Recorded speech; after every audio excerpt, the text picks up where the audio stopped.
So in this video, I'm going to talk about the communication, or the joint really, between the scapula and the head of the humerus. So the scapula, if you hold it sort of like this is the anterior view. This is the subscapular fossa, where the muscle subscapularis sits. And then, of course, this is the medial border, lateral border, inferior border, and the superior border.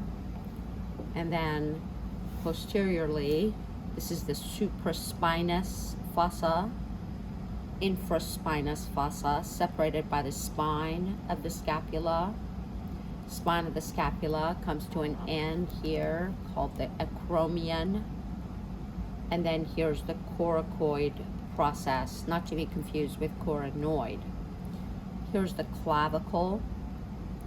Head of the humerus is articulating with the glenoid fossa of the scapula. You can't really see it, but it's right here. So it's kind of a like this type of joint. It's a ball and socket joint, very mobile, but not very stable. So we have a lot of ligaments, but I like this model because it's simplistic, but I don't like the fact that it has this here and this here, which is really just the joint capsule. So joint capsule.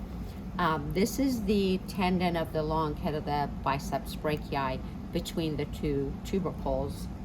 And then there are ligaments here that you need to know. This is the acromion, and this is the coracoid. So this is the coracoacromial ligament.